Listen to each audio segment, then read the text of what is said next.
everybody, welcome to Coco's Crochet. I'm Litaa and today is our podcast number 121. It's Thursday the 6th of February 2025. Oh my goodness, and here we are again hanging out together. How quickly do the weeks go by, guys? Before we know it, it's going to be Valentine's Day and then the end of February. But let's enjoy the moment right now because it is only the 6th and we're wishing our lives away some days. I certainly am not, but I just can't believe how quickly the weeks go. But the beauty of that is that we're always back together so very, very quickly. Now today, I am going to showcase some of your marvelous makes. I absolutely love doing that. And I have been a little bit busy. Now, some of you know that I've been back at work, so we'll talk about that at the end. Right now, we're here for all the yarny goodness, right, guys? So let's get on to some crocheted pieces that you've all sent in. And as always, thank you so very much for taking the time to send in to showcase all your amazing makes. Now, there are so many out there. They are so talented. Our yarny community is full of talent and inspiration, and that's what I love about it the most. And those ooh-ah factors, we know that we all love them, and I have to say that every week because it is the truth.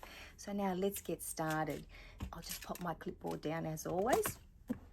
Now our friend Laura, she crocheted this gorgeous blanket using Red Heart jumbo stripes in the color Favorite Stripes. I have to say I absolutely love all those colors. They are so pretty, so vibrant. I love them. Now the blanket measures 35 by 47 inches. So it's a very nice size. I'd say, like, is that a lapgan size? Whatever it is, it's absolutely gorgeous. Now, one of Laura's goals for 2025 was to crochet at least one blanket each and every month. So you're already on your way, Laura, to smashing that goal. So thank you so much for sharing your blanket with us, and I look forward to February's blanket. I'm sure that we all do. Now, our friend Diane, she's been joining in Beanie of the Week, and I absolutely love that. And this week, Diane crocheted, last week's beanie was the Bon Bon Beanie by Bag O' Day. Now, I know a lot of you also have crocheted that one, and it is one of my favorites as well. Now, Diane used 5.5 millimeter Clover or More hook with Premier Just Yarn from the Dollar Tree, and it's in the color Classic Blue, which happens to be her son's favorite color, and she says he looks very nice in blue, and this is a beanie that she actually crocheted for him. Diane tells us she used 1.5 tiny skeins, so she thought it was a very economical make as well. Diane said that she loves the stitch pattern of this beanie, and as I said, I'm sure your son will absolutely love his gift from you because it is made entirely of love. Now, Diane didn't stop there. She also made the chunky version, so the chunky version of the Bon Bon Beanie using Yarn Bee Tender Touch by Hobby Lobby yarn in the color Rain. It's absolutely gorgeous. And this yarn is a number 5 bulky, and Diane used a 6.5 millimeter Clover or More hook for this one. Diane, both your beanies are so beautiful, and thank you so much for joining us for Beanie of the Week. I wonder if you'll be making this week's beanie for us to ooh and ah over next week. And next we have our friend Liza. Now, Liza crocheted these beautiful flower coasters.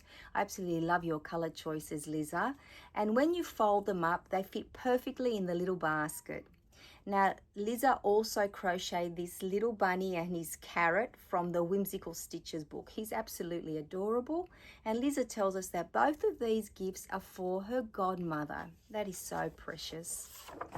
Now, Aussie Sandy has been very busy crocheting, but she's also discovered a new craft that she's fallen in love with, and that is making resin makes. So Sandy says how it started was one day she just watched purely by accident a video and then thought, this could be fun. And here you'll see a very pretty trinket tray that Sandy made using resin. I absolutely love the little flower and the little leaf motif that you have in there. I have no idea how you do that, but it's absolutely gorgeous, and your color choices are so beautiful. And then Sandy also made 2 breast cancer ribbons out of resin, and she turned them into little key rings. One is for her and one is for her sister-in-law, Both are breast cancer survivors. Well, we all think that that is wonderful. Sandy also crocheted this super cute red panda little donut made from Temu yarn. No info on the label, tells us Sandy. It's from the Crochet Donuts book for Sally's Cow. Sandy also crocheted a cow donut made using yarn from her stash. That's always great when we can dip into our stash.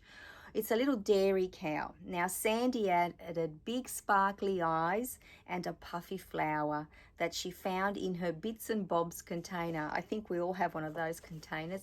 Both your donuts are super adorable. Thank you so much. So super, super cute. Now Sandy also was gifted a tile of the week from our friend Sam over at Manfors Makes. So she decided to turn it into a pillow. Now, as you can see, Sam's tapestry tile is in the center of it, and the colors are absolutely beautiful. And Sandy used some gray and white yarn from her Temu stash to complement the tile. He just did that perfectly. I have to say that must be such a treasure for you. And Sandy did say that it's her most favorite cushion or pillow, and she uses it in her most comfy chair. I just love that.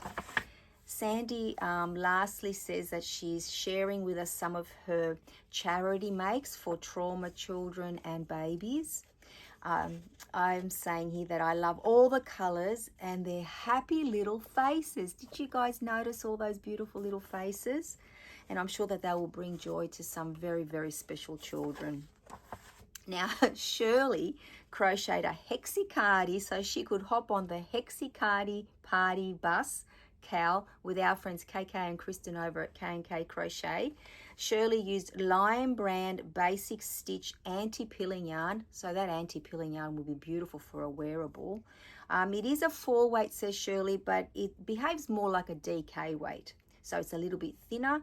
It's very, very soft, and Shirley used a 5mm hook. Now the colors that Shirley used are black, white, red, red heather, silver heather, and a variegated Buffalo Hill color. The colors represent the Ohio State University Buckeyes. Now Shirley's hometown, that's Shirley's hometown school, and this year's football national champions. So I say, yay, go Buckeyes. That is so super cool, and it is a beautiful hexicard. Thank you, Shirley. Now, just something a little bit different to make us all smile at the very, very end, because I know a lot of you are Golden Girls fans just like me.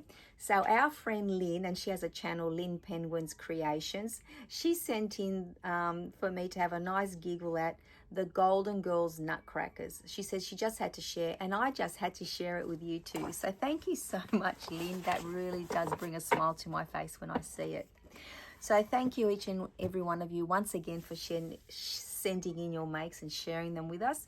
It's our absolute joy to be able to see them. So now I'll tell you what I've been up to. So I have had some crochet time as well. Not as much as I would have liked, I have to say, but I managed to squeeze some in. So let's start off with Beanie of the Week. Now this week's Beanie of the Week was inspired by our friend Jean, because she made cat beanies for our birthstones cowl, and I just had to try them for myself because hers was so beautiful and I had been wanting to make them for a while. And here is the first one that I made, guys. I absolutely love these beanies, and I have to say that I was very pleasantly surprised at how you actually make them. So if you've never made a cat beanie, let me tell you, all it is basically like a rectangle, and then you sew up the top, and when you fit it over your head, because of the shape, it makes the cat ears. Now for this one I used my favorite spot saver yarn, the pumpkin color or caramel or cocoa color as I call it, and a 6mm hook.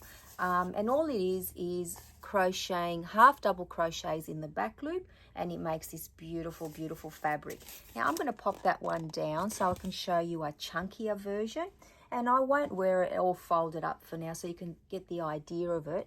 So basically you can do it a couple of ways, but the way that I did it was basically making a chain from the top of your head to as long as you want it so that you can fold it up, the rim as well. This one is actually a bit longer than the other one.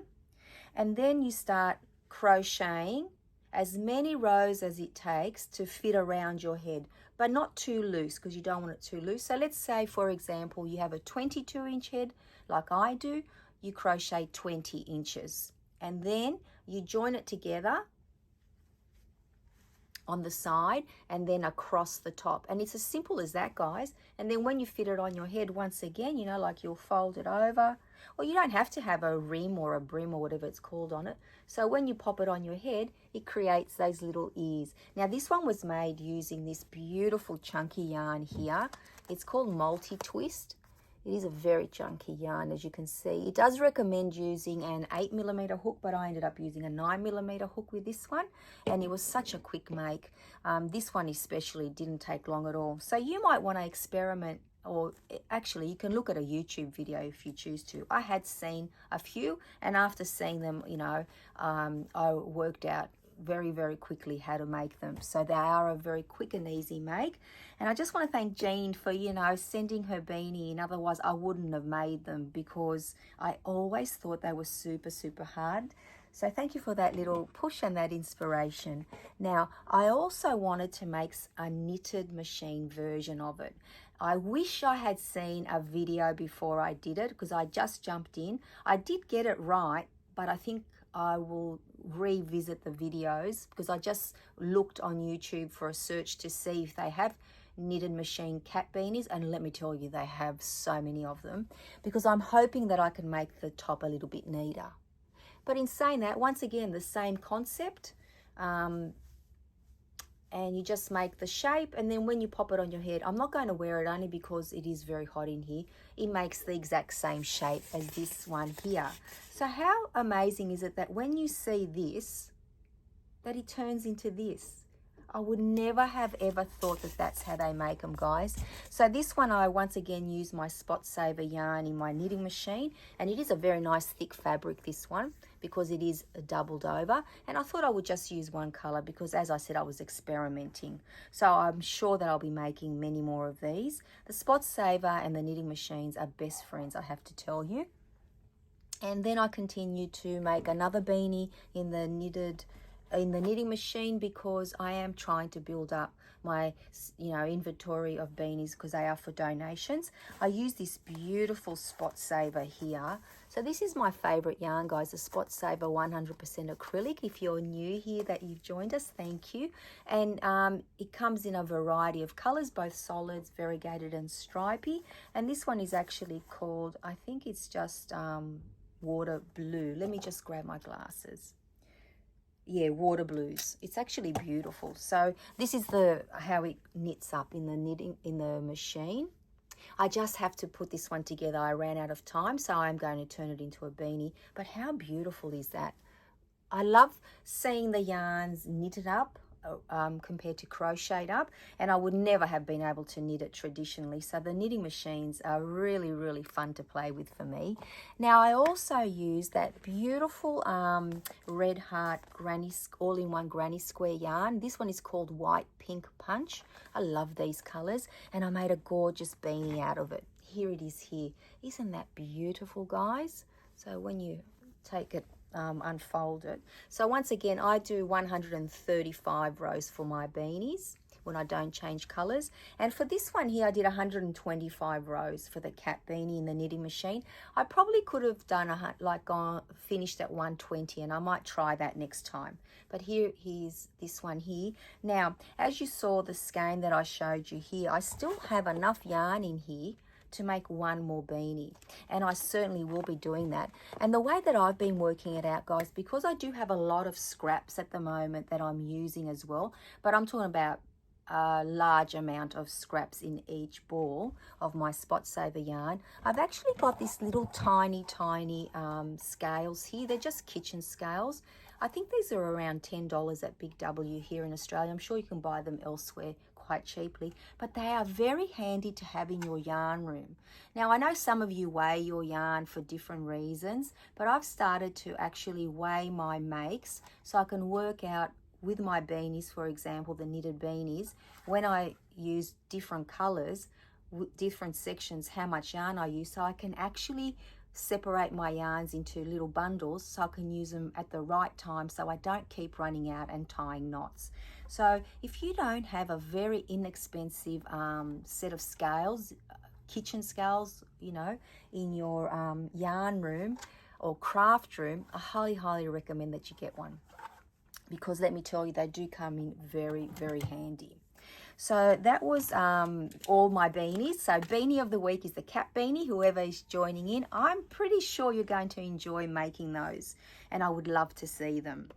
And then we've got our knitted beanies. And then I joined in this week when I saw our friend Sally at Nanny Moon's Crochet. She pulled out the giraffe donut, and I just had to make the time to make this one. Reason being, when my daughter was growing up, she was much taller than her brothers. She is older, but she was still taller than her brothers, and sometimes they would joke and call her a giraffe, but we didn't mind, and neither did she. And in actual fact, she had stuffed toy giraffes, because we think giraffes are beautiful. So let me grab my Spot Saver yarn from over here. Excuse me.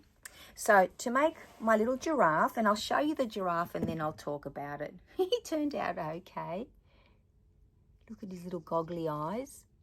And there he is on the side. He does have a little bit of glue hanging off him, like a spider web, because I did glue everything on. I even sewed some little sprinkles on his ears, but I didn't put any on the side. So I'm going to show you now in the Crochet Donut Buddies book, which is the book that our friend Sally uses to pull out all the different donuts every week. And I know a lot of you have joined in that, Cal, which I think is amazing. And let me just show you what the little giraffe looks like in the book. So there it is there. It was a 2 rated donut for skill level, or, you know, difficulty, but it wasn't really difficult at all. And I have to say that I used a 4mm hook for everything. I didn't change my hook size at all. So I've been using my 4mm Clover and More hook for it. He did say to use 3mm for the these little antler things here, or whatever they're, little horns, I think they're called. But I did not change the size. Now, the yarn that I used, I was a little bit disappointed with the yellow, but I love the color yellow for the giraffe, so I did persevere with it. So let me just pop the book down. So for the base, I used this beautiful color here. It's called Natural. Again, it is my Spot Saver, just 100% acrylic yarn. And then for the little muzzle here, or his little face, I used it in, this one's Cream. But for the brown and the yellow, I used this lightweight yarn here. Again, this is from Spotlight here in Sydney, Australia. And I had bought this yarn a few years ago now, 2 years. I love the colors. But see, it says that it's a medium weight yarn, which is meant to marry with, you know, the Spot Saver. The brown, not too bad, but they do squish these yarns for some reason. I don't understand how that happens. And the yellow is more of a DK. So I did actually try to crochet a little bit looser so that I could make sure that the icing fit over the base of the donut when you stretched it out. So maybe, I don't know, maybe I should have used a tighter hook or something. I'm not sure, a smaller hook. But, you know, he did turn out all right. I think he's very cute. And I'm going to add him to my big basket of donuts over there. I'm sure one day some little people are going to enjoy playing with them. So thank you, Sally, for inviting us all to join in with you. I absolutely love doing it every time that I can, and I try to make as many of those donuts. Now, some of you may remember that I purchased this book, I don't know, a few months ago, and I actually have like a lookbook for it on the channel. So this Crocheted Houseplants, this is a gorgeous book, especially if you love houseplants and are like me, who does not have a green thumb. This is a great way to keep them alive. But I have to tell you that this week's make is dedicated to our friend Amy B. So Amy, I made this one for you because in my Everything I Crocheted in January video, I called the Venus flytrap over there an African violet, because I've always wanted to make the African violet. So this is what an African violet is. It is so pretty, guys. And let me show you my African violet. I absolutely love it. Here it is. Oh my gosh, like seriously. And I don't know if you can tell, but the leaves are furry because they're meant to be furry. I think this is one of the prettiest plants that I've ever made. Well, I haven't made that many. I've actually got fluffs up my nose from it. Excuse me, on my face, I should say. Now, I used for the leaves, so as you can see, there are 2 different color leaves here. Now, the yarn that they use is very different in the book to what I use, but I try to, make it as close as possible.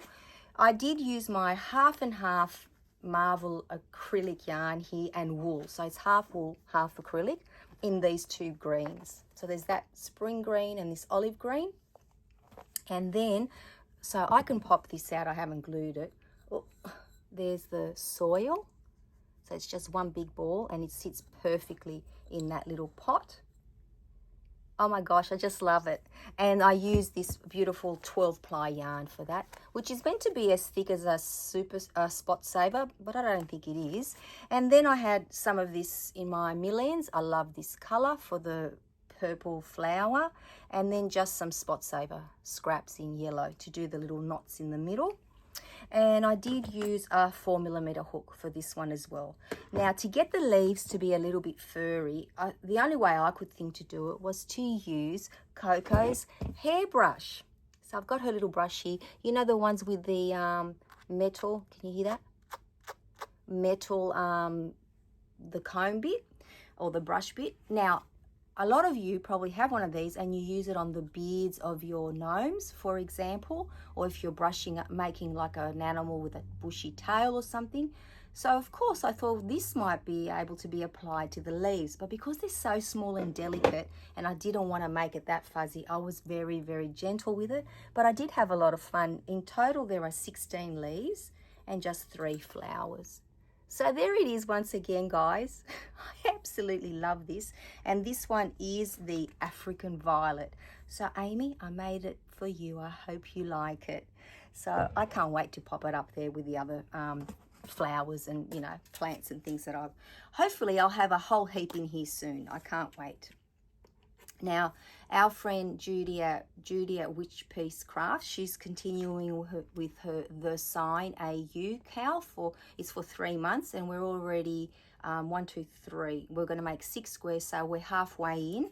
And I've been using my blanket yarn from my stash, and every time she has a new sign. So basically what Judy's doing is she's using a sign to prompt us, to give us, use it for inspiration for the colors or what the words are or whatever you take from the sign and create a make. I'm actually making a huge blanket.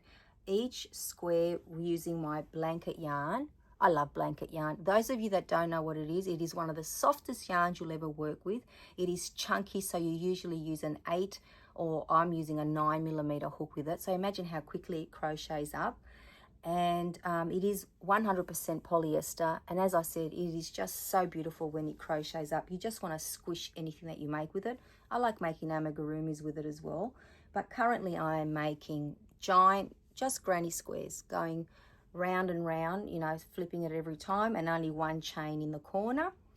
And they're 20 rows, so they end up being super big, guys. And last time I spoke to you about this blanket that I'm making, I thought that I might make some smaller squares rather than the big giant ones, but I actually laid out the 2 squares that I've made on my bed, and they're the size, like the width, not the long side, the width of my mattress, my queen size mattress. And then when I imagined another 4 squares on it, it would actually be a whole mattress size. So then I thought that's perfect. I'm not changing that idea. So this is going to grow to be 20 squares. It's about 7 or 8 now. They always look wonky when they're made in blanket yarn, but then they actually stretch out so pretty. I love these colors. And the square, the colors from the sign, you could use black, white, red and blue. So this has got all the colors except for the red, but I'm very happy with that. And you have to go and visit our friend Judy so you could see what the sign actually was. She is a lot of fun if you're not already hanging out with her. So I started that very late last night and worked on it a little bit in the car in the morning before I start work, because I need to, get myself ready for work, as we all do. Now, that's pretty much everything I've crocheted during the week. Slowed down a little bit, but still have had a lot of fun. I have to remind you all to come and hang out with us tomorrow night, Friday the 7th of February 2025, because I'll be drawing the winner of the stitch marker set for our birthstones cal for January. I cannot wait to do that, guys. It's going to be a lot of fun. So that's pretty much it, other than a little bit of life catch up. As you all know, I had to go back to work this week. No more pajama days for me for another 10 weeks, but that's okay. It was nice catching up with everyone. As always, our new principal is lovely. Today, all the students came back and it was crazy up until about 11 a.m. Anybody that's ever worked in a school knows that the first day back is chaos. You have to chase up, students that haven't turned up, parents and children want to be there or don't want to be there. I think most parents are ready, but after a 6-week break for the children to go back to school, you have parents that are brand new in the area, like families brand new in the area, so they're coming into the community as well. It's a very exciting day. The P&C, the parents and citizens, or ours is called ESPA, they actually put on a welcome morning tea. So it's so nice to hear. And I actually popped into the school hall to see all the families getting together. And it's usually the kindy parents that stay back. And some of the ones that, have a few children and have been around for a while, they always like to pop in as well. So, that's taken up the bulk of my time. Very, very busy time of the year, preparing, contracts for, staff, employment and everything that surrounds, everything and anything that happens in the school. It's really intense the first few weeks, so imagine the first few days. But it has been great, like I said, catching up with colleagues, and it was just so lovely. And it just feels now though that we didn't have a break at all. So I am very much looking forward to the next 10 weeks rolling by very, gently. I don't want to wish them away, but I am saying that I will definitely be enjoying some more pajama days in the future. So that's it, guys. I hope you're all keeping very, very well. I know that here in Australia, parts have had horrible, horrible weather with huge storms and, things like that. This summer has been just crazy. We're still experiencing a lot of heat and a lot of humidity. It is the tail end of summer because we're sort of tipped over into autumn or fall. And I know that other parts of the world, it's starting to warm up with snow melting and, not as cold blizzards and things like that. So I think somewhere we're going to meet in the middle soon, guys, where we've got autumn and you've got spring, between the northern and southern hemispheres, and we're sort of going to come to the same weather for a little while again. So on that note, I hope you're all keeping well, and until I see you all very, very soon, take care, everyone. Bye bye for now.